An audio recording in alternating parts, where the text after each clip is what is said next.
Hey guys, it's been a while since an update, so I figured I would give one. Truck is up and running fine. Haven't had any issues or anything to quarrel about since the adapter plate and clutch issue.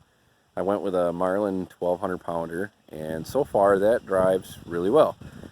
Feels like a stock clutch, but it holds the power on the ALH good, and I haven't had an issue with that since. So here's hoping that solution Jeff at Acme provided with the new plate is what we needed. A couple things. We got the soft top now. This is a killer toy top, soft top. Kirk is a great guy as far as getting solutions to problems that we've had with it. But that being said, $1,000 top that I'm having problems with. That's, one of those things. The biggest thing that we've had is the Velcro that he uses is literally coming off on the aluminum here.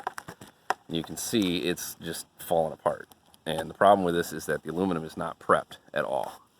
It is not sanded. It is not prepped in any way for any kind of adhesive to go on it. So it is just like falling off. And that's, it is what it is. I've contacted him. He's sending me a new piece of Velcro, and I will have to prep that surface for adhesion for the Velcro. So other than that, it is a little gappy. There are spots where you can stick your finger through. The other thing I didn't like is the rivets that he used.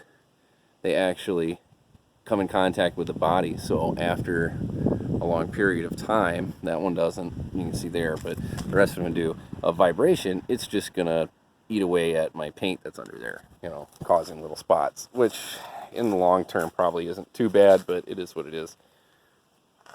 The biggest complaint that I have about the top is this angle. It seems like a great idea because it deflects a little bit of wind away from the back window. When it rolls across the top, it pushes the air off, so you're not getting the rollback effect from exhaust. But I'm a tall guy, so I'm going to hop in here. I gotta unlock it, of course. And I'm going to show you in the rearview mirror the biggest problem, because I am 6'4", and I fit in these actually very well. These fit tall people pretty good. So anyway, if you look in the rearview mirror, yeah, it's hard to show, but it's kind of in the view. So as I'm driving down the road, I've got about 25 or 30 feet that I'm able to see as I'm driving down the road. See if I can get this to eye level, right about there. So yeah, you can see it's kind of just cut off. So that's kind of a complaint, but I can live with it because I like the soft top enough that it's, the benefits outweigh it for sure. Couple other things, for the price. Sorry about my hand there. For the price, I expected, a little different setup. The aluminum that he used here, a lot of these bolt holes barely lined up. Barely. When I first started putting this together, contacted him, letting him know that these holes didn't really line up. Some of them are centered. The others are way off center. And two of these bolts, I actually had to take a drill and ream out the aluminum just to get the bolt in. His first response was, well, your body must have had some damage done, because there's no other reason that they would be off, because he built it right on a frame that was cut from a 4Runner. So what he did was he's got a bench set up where he cut a piece of the 4Runner completely out all the way around, and he mated it to a bench, and that's how he builds them, which is fine if the one that you used isn't one that's been damaged, So they didn't line up quite right. Not a huge complaint because it is soft aluminum, so you can just take a drill and do it. The bar system is really sweet. I really like that. The only downfall is these plastic connectors here. I don't know if you're familiar with them at all, but plastic strips out the bolts and stuff. Any kind of vibration and tension, it's slowly going to eat away and break off. So I don't see these long for the world. But thankfully, I live in a place where we have a lot of marinas around, so there's a lot of marine supplies. I can get the replacements for these that are actually aluminum and won't strip out then. So that's, I would expect that from a high quality top, for the price. His stitching, the fabric choice in his stitching is very good. My wife is a very good, well, I wouldn't say seamstress because she doesn't do it for a living, but she does it, and she's been doing it for a long time. She says his stitching is great. So I'm going to trust her judgment on that and assume that everything is good.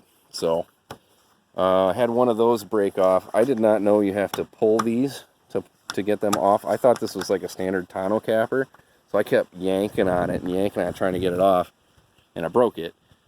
When I told him about it, he was good enough to send it to me at no cost to get it fixed. So, you know, that was my bad, but, you know, again, the instructions were terrible. No, there's not a single picture in his instructions. It's all Word document. And I'm like, oh my gosh, man, it's 2019. You got to have pictures. I mean, everybody's got a phone. You can take pictures of how that goes. So, I'm going to try zooming in here. There's a problem with leakage around. You can see his bend right there is extremely sharp compared to the body roll. Yeah, that's not very good quality, but you can see they had the light coming through in the center there. That aluminum is not bent to an old crushed seal. If it was a brand new seal around there, it probably would work, but it's not a brand new seal, and I don't know anybody who's got a brand new seal who's going to order a soft top, you know. Same thing on the other side. Again, little things, not big deal. He could have, you know, invested in a small welding unit to get rid of some of these rivets and stuff that are in place, because that track is all riveted.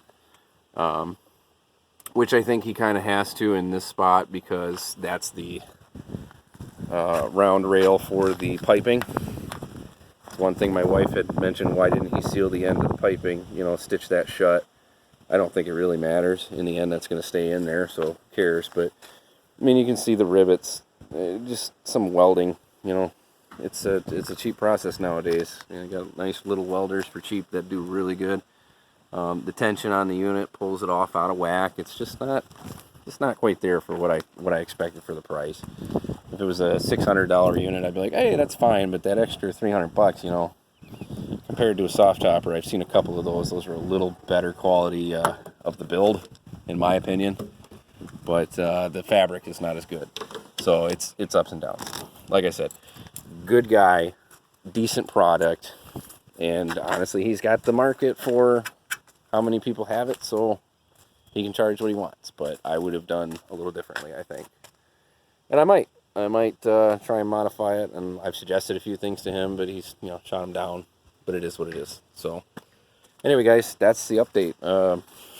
I got nothing. I haven't been driving it a ton, but been driving enough that I very much enjoy it. We put miles and miles and miles on it. Right now, I am averaging about 23, 24 miles per gallon. Sorry, and I think I know exactly why, because I got the 430 gears in there. It's killing my fuel mileage. When I had the 410s and the 37s, it was the perfect ratio for sizing. With these 33s, I should be at like a 373 gear ratio if I was concerned about fuel mileage as much. But I mean, getting 23, 24 miles to the gallon is still double what the 22 RE got, so I'm not complaining by any means. And that's, you know, 70 miles an hour or 55 miles an hour. It seems to be pretty constant. It doesn't change very much. Obviously, it's probably a little worse while I'm going 75, because I'm at about 2,900, almost 3,000 RPMs. So, anyway, that's it, guys. If you have any questions, comments, whatever, let me know. I don't really have any plans more for this year. This winter is probably going to be the process of replacing seals and doing little dinky things that I need to do. But as far as the TDI conversion, AC, and then a new turbo and new tune and more power. So that's in the plan. I'm hoping to do close to 200 horsepower. I'm going to try and push it. I'm going to see what it'll do, because I like it where it's at, but I kind of like it more if I had a little more scoot. So anyway, guys, take care. Thanks for watching, and we'll see you guys soon.